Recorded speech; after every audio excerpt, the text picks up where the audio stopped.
같이 봉독하도록 하겠습니다. 다 같이 읽겠습니다. 아내들아 이와 같이 자기 남편에게 순종하라.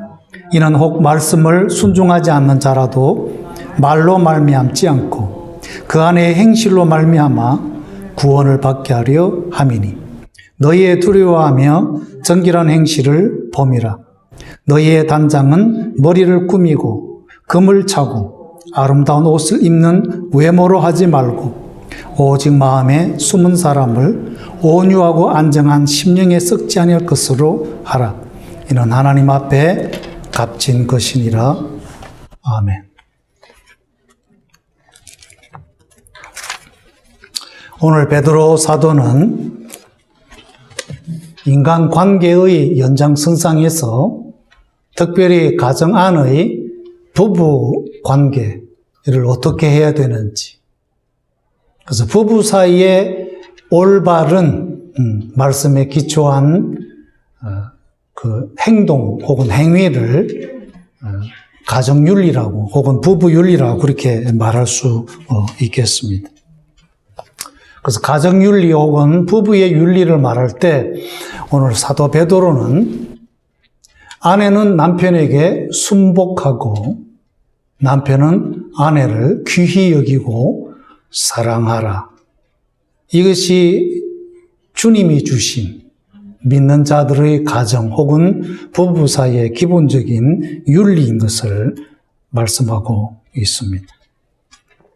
아내는 남편에게 순종 혹은 순복하라는 이 말씀, 이 순복이라는 단어를 제일 싫어하는 분들이 있죠. 그게 바로 1960년대부터 강하게 대두되고 있는 페미니스트들, 여성 해방 운동가들이 될 것입니다. 싫어하는 것 중에 지극히 싫어하는 것을 줄여서 뭐라고 말합니까? 극혐이라 그러죠. 아주 extremely hate. 그래서 이 여성 해방 운동가들에게 있어서 극혐의 단어 중에 하나가 바로 아내들이여 남편에게 순종하라. 이 단어를 제일 싫어한다 그러죠. 극혐한다고 그러지. 왜 사도 베드로는 2000년 전에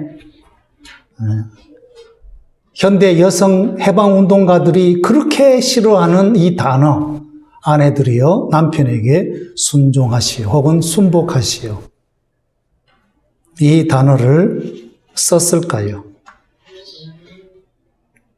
이것은 뿌리 깊은 동서양을 막론하고 모든 문화권, 사회, 국가에 만연되고 깊이 뿌리 박은 남존 여비 사상에 근거해서 말씀하고 있는 게 아니라는 거예요.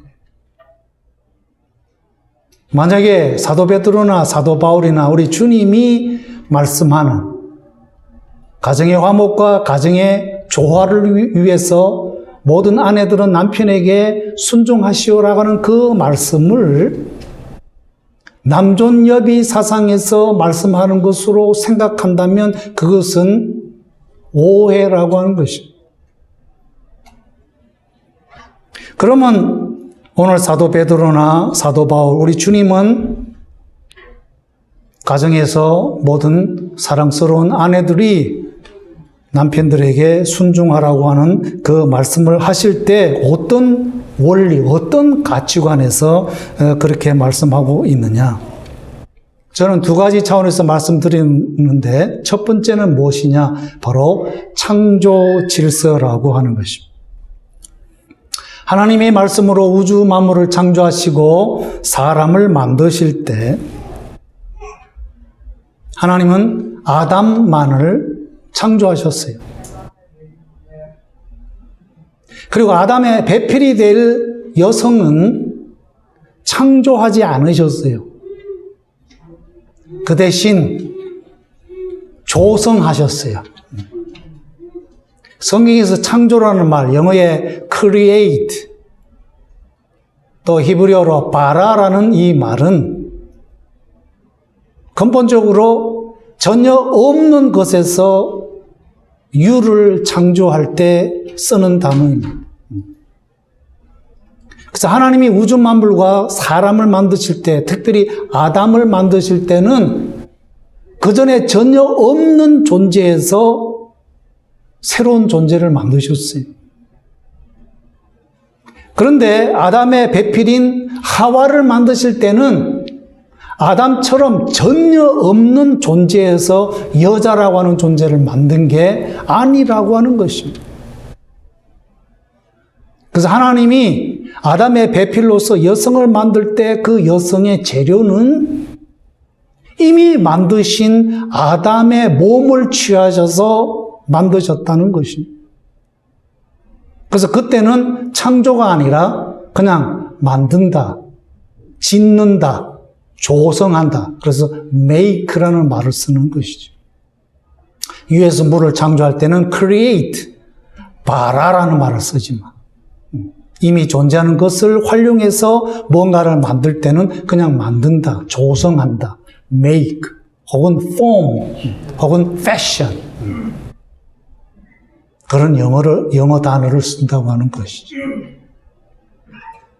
그러면 왜 하나님은 아담의 배필로서 여성을 만들 때 그 아담의 몸의 일부를 취하여서 만드셨느냐? 그 이유는 남자와 여자는 별개의 다른 존재가 아니라 하나의 인간이라는 것이죠. 인간은 하나요, 한 종류라고 하는 것입니다. 그래서 하나님이 아담에게서 하와를 만들 때 이 아담의 옆구리, 이 갈비뼈라는 뜻은 히브리어로 사이드라는 뜻이에요. 사이드. 옆에 있다. 아담의 옆을 빌려서 여성을 만들었다는 거예요. 아담의 머리를 사용하지 않고 아담의 발을 사용하지 않고 아담의 이 옆구리, 이 옆을 사용했다. 그것은 남자와 여자, 특별히 남편과 아내는 서로 사랑하고 서로 느끼고 서로 이해해주고 서로 끌어안고 사랑을 나누는 그러한 존재인 것을 하나님은 사람이 느끼기를 원하셨다고 하는 것이죠. 그래서 하나의 가정을 이룬 남편과 아내의 가정 윤리에서 남편은 아내를 사랑하고 아내는 남편을 순종해야 할 이유는 남존여비 사상이나 서열이나 계급이 다르기 때문이 아니라 하나님이 만드신 창조의 원리, 창조의 그 질서를 따라서 여자보다는 남자가 먼저 만들어졌으니 가정의 모든 일들을 이루어 갈 때 같이 의논하지만 그러나 최종적인 결정권은 가정의 머리인 아내보다 먼저 생긴 남편에게 리더십을 위임하라고 하는 그런 의미인 것이죠. 하나님 안에서 남자나 여자나 모두가 다 하나고 그리스도 안에서 동등하지만 기능적인 차원에서 가정을 이루어 갈 때 가정의 리더십 또한 어떤 일들을 이룰 때 최종 결정권은 남편에게 위임하라고 하는 그런 의미에서 아내들이여 남편에게 순종하십시오. 그렇게 말씀하고 있다는 것입니다. 그렇기 때문에 우리는 이 말씀을 남존여비 사상에서 남자가 높고 여자가 낮은 그런 계급과 서열의 관점에서 이해해서는 안 된다고 하는 것입니다. 그래서 창조 질서 차원에서 사도 바울도 에베소서 5장 23절에 여자의 머리는 아내의 머리는 남편이니 또 고린도전서 11장 3절에도 보면 각 남자의 머리는 그리스도요 여자의 머리는 남자요 그리스도의 머리는 하나님이시라. 그것은 피라미드 같이 어떤 계급 서열을 말하는 것이 아니라 기원을 말하는 것이다. 오리진 혹은 창조의 질서. 그래서 아내들이여 남편에게 순복하십시오라고 하는 그 권면을 할 때 우리 남성들이나 여성들은 오해하지 않으셨으면 좋겠습니다. 성경에 아내들은 남편에게 순종하라 그랬으니 남자가 높고 여자는 낮다. 그러니 당신은 잠만 말고 내가 뭐라고 말하고 뭐라고 시키든지 그대로 하십시오. 그렇게 말하면 안 된다는 거예요. 그런 가정의 질서 이전에 복음은 뭐라고 말합니까? 남자나 여자나 노인이나 어린아이나 가난한 자나 부한 자나 배운 자나 못 배운 자나 그리스도 안에서는 다 하나요 동등합니다. 이것이 먼저 기본이고 이게 전제라는 것이죠.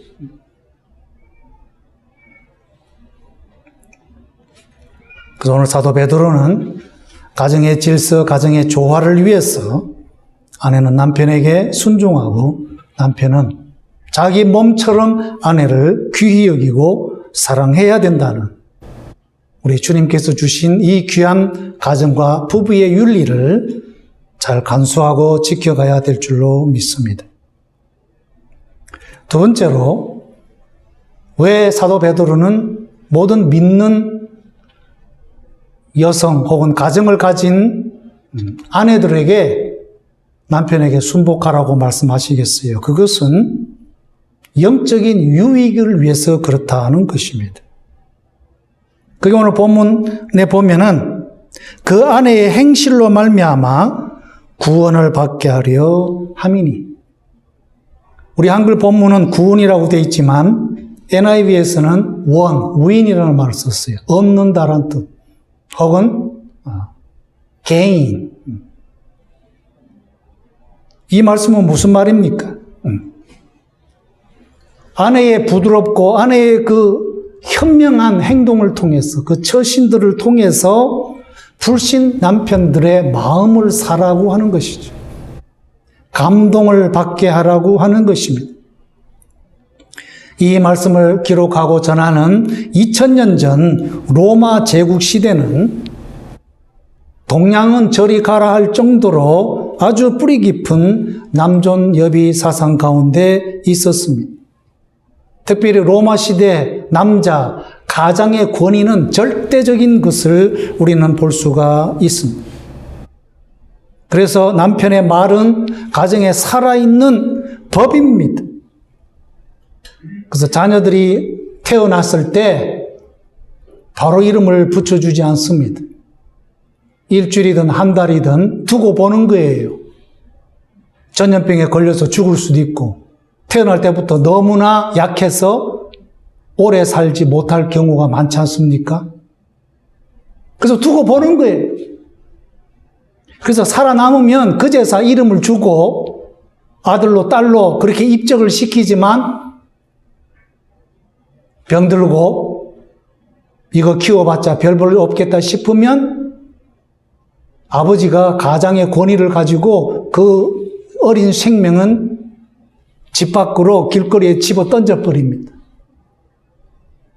그래도 그 누구도 뭐라고 말할 수 없어요.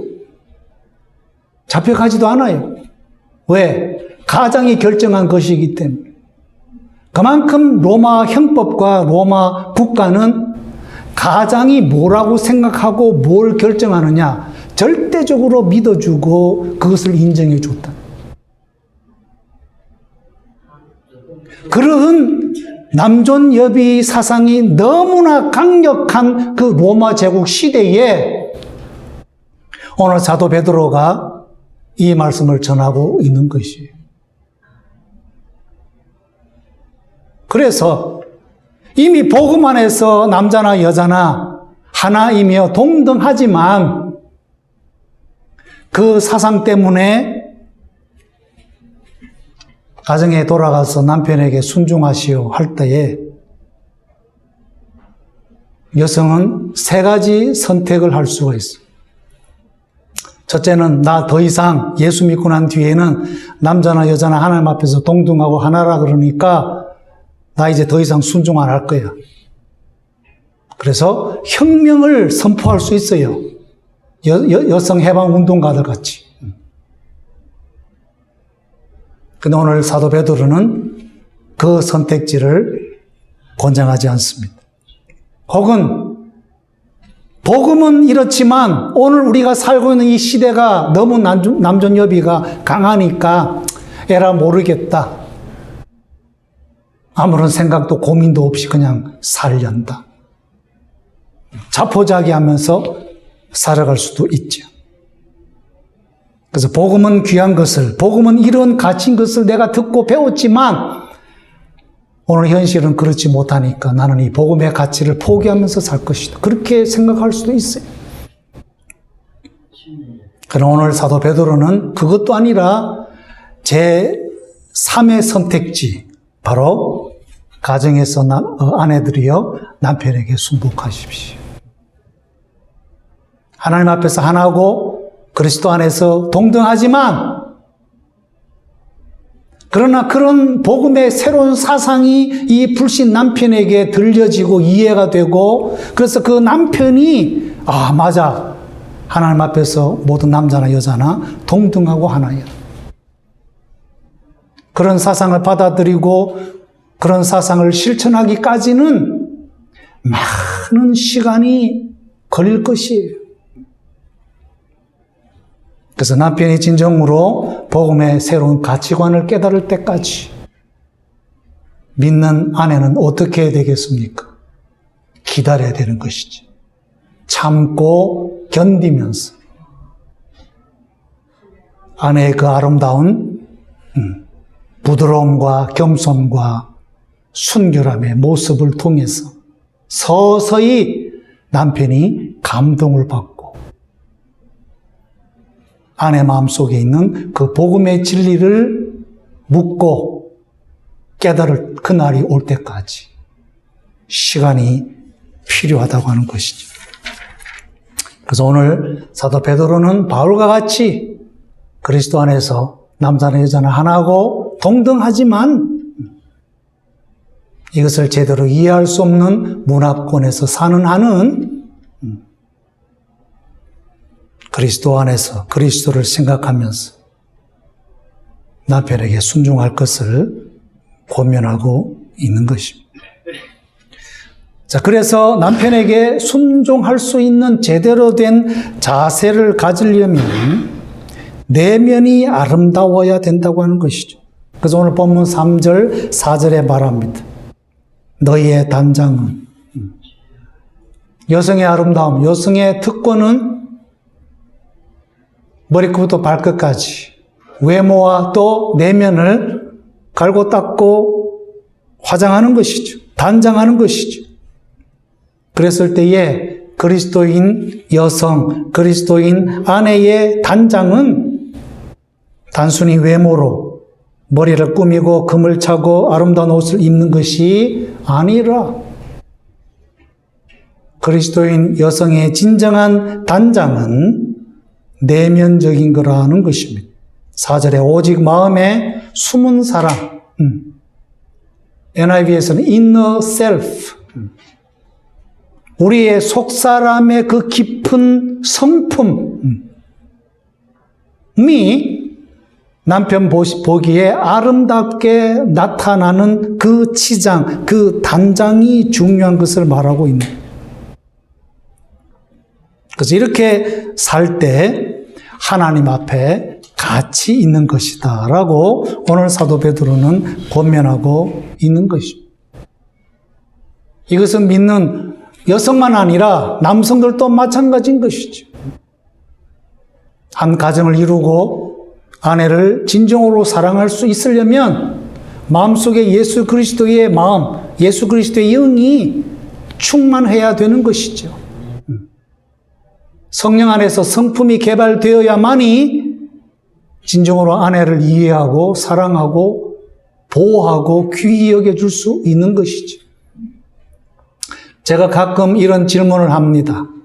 아내가 남편에게 순종하는 것이 쉽겠어요? 남편이 아내를 위해서 자기 목숨도 내놓는 것이 더 쉽겠습니까? 어느 것이 더 쉽습니까? 아내는 그냥 남편에게 순종만 하면 돼요. 근데 남편은 아내를 위해서 필요하면 자기 목숨도 내어놓을 수 있는 것이 부부의 윤리인 것을 성경은 말하고 있는 것이에요.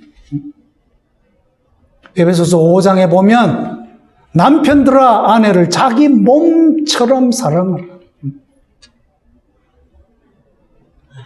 그 어떤 사람이 자기 몸을 학대하겠습니까? 오용하겠습니까? 아무도 그러지 않을 거예요. 그러니 피장파장인 거예요. 그래서 아내들이여 남편에게 순복하십시오. 그 말 가지고 우리 모든 여성 성도님들 기분 나빠하지 마시기를 주의 이름으로 축원드립니다. 왜? 남편은 그 이상으로 해야 하니까. 목숨을 내놓을 만큼 아내를 사랑해야 되니까. 그래서 이런 말이 있습니다. 나라는 남자가 세우지만 가정은 여자가 세웁니다. 또 가정이 없는, 사회가 없는 국가가 어디 있겠습니까? 이렇게 볼 때에 여성이 세우는 가정이 건강하지 아니하면 그 사회나 국가도 결코 온전히 설 수가 없는 것이죠. 이것을 볼 때에 가정에서 여성의 역할이 너무너무나 중요하다고 하는 거예요. 한 가정만 아니라, 한 남편만 아니라, 하나의 그 자녀만 위해서가 아니라 사회와 국가의 존립을 위해서도 여성이 가정에서 가정을 지키는 것이 너무나도 귀한 일이라고 하는 것이죠. 안타깝게도 성경에 보면 대표적으로 몇 사람의 여성이 가정을 잘못 지킨 일로 가정이 풍비박산난 예를 볼 수가 있습니다. 하나님 아담과 하와를 첫 인류의 가정을 만들어 주셨는데 이 여성 하와가 마귀의 유혹을 극복하지 못해서 하나님의 말씀에 불순종하고 자기가 먼저 금단의 열매를 따먹은 그 죄값 때문에 남편을 망치고 가정이 망쳐지는 그런 일이 있었습니다. 롯의 가정이 소돔과 고모라 성을 떠나서 탈출할 때 오직 롯의 아내만이 세속주의에 물들어서 그 끊을 수 없는 물욕 때문에 불타는 도성을 뒤돌아본 죄값으로 소돔 기둥이 되었습니다. 다시 말하면 가정이 깨진 거죠. 그 가정이 깨진 결과가 어떻게 나타납니까? 남편이 술 취해가지고 이게 뭐 딸인지 누군지도 모르고 근친상간에 죄를 범하는 그런 안타까운 일이 일어났습니다. 사도행전에 아나니와 삽비라는 부부가 공모해가지고 이건 완전히 부부 사기단이지요. 탐욕에 눈이 멀어서 결국 성령을 어긴 죄로, 성령을 기만한 죄로 두 사람 다 죽고 가정이 멸절되는 그런 안타까운 일이 있었습니다. 여기 비해서 또한 한 여성의 성공적인 그런 일들로 말미암아 가정이 살아나는 예가 많이 있었어요. 하나는 비록 아기를 못 낳아서 둘째 부인과 갈등을 빚을 수밖에 없는 그런 관계 속에 있었습니다만은 하나는 동서간의 갈등을 기도로 풀었습니다.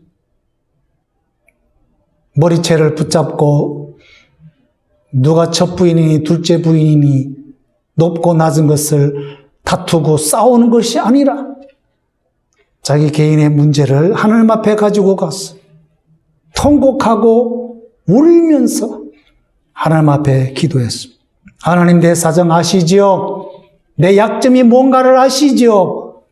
하나님 나를 불쌍히 여겨주시사 저에게 아들을 주십시오. 그래서 아들을 낳고 그 아들을 통해서 가정을 세우고 한 사회와 국가를 일으키는 위대한 주의 종 사무엘을 만들어내는 그런 놀라운 역사가 있었어요. 그래서 한나는 기도를 통해서 가정을 회복시킨 것입니다.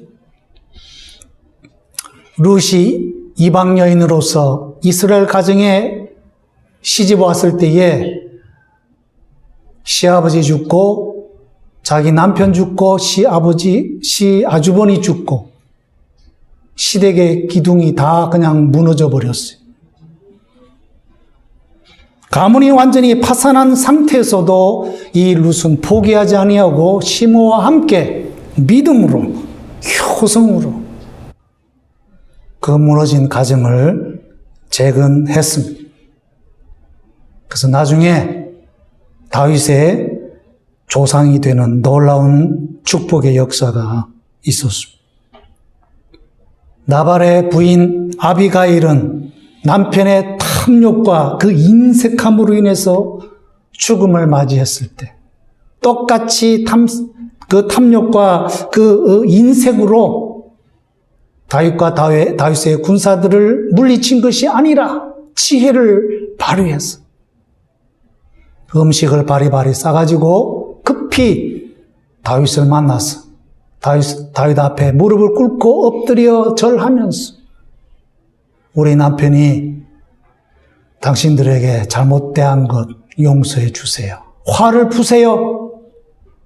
이제라도 이 음식을 드릴 테니까 기쁘게 드시고 나를 살려주시고 우리 가문을 구해주세요. 그럴 때에 다윗이 긍휼의 마음을 가지고 아비가일을 죽이지 않았습니다. 그리고 나발이 가졌던 모든 그 가문의 재산들 박살내지 않았어요. 그래서 남편이 죽고 난 뒤에 이 아주 현명한 아내인 아비가일은 다윗의 아내가 되는 놀라운 축복의 역사가 있게 되었습니다. 아까 말씀드린 대로 나라는 남자가 세우고 가정은 여자가 세운다고 했습니다. 가정이 없는 나라는 존재할 수가 없는 것이죠. 오늘 미국의 위기는 무엇입니까? 온 나라 가운데 해체주의가 풍미하고 있습니다.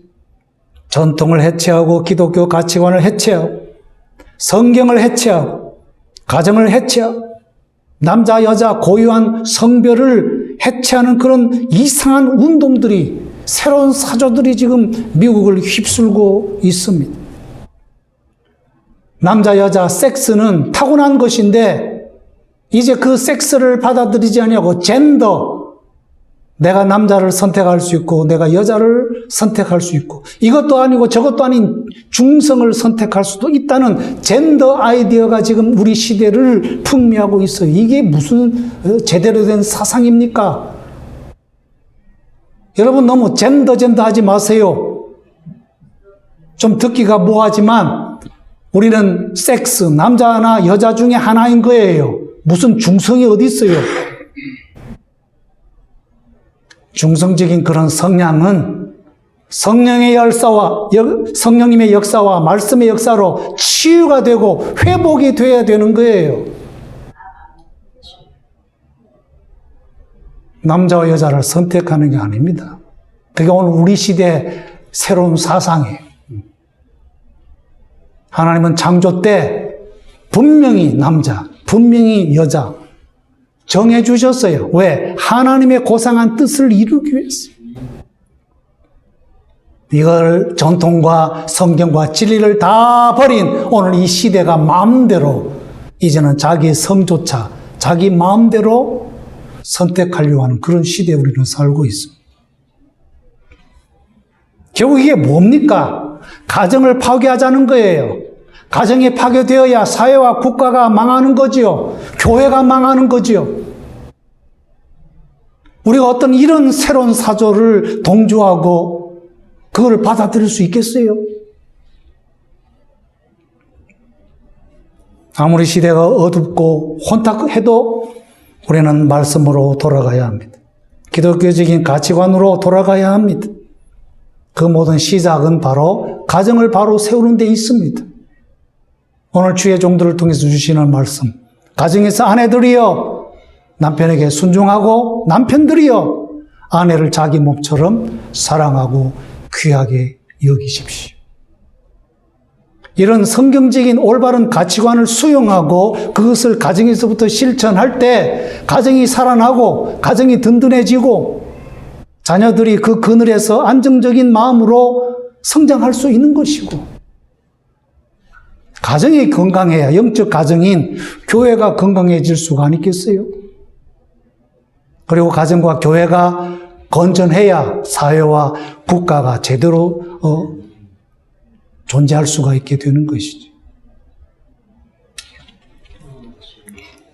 그래서 오늘 사도 베드로를 통해서 주시는 부부의 윤리, 아내들이여 자기 남편에게 순종하고 남편은 아내에게 사랑하라고 하는 이 귀한 말씀이 단순히 우리 한 사람이 좋아하고 싫어하고 선택하고 안 하고 그것으로 끝나는 게 아니라,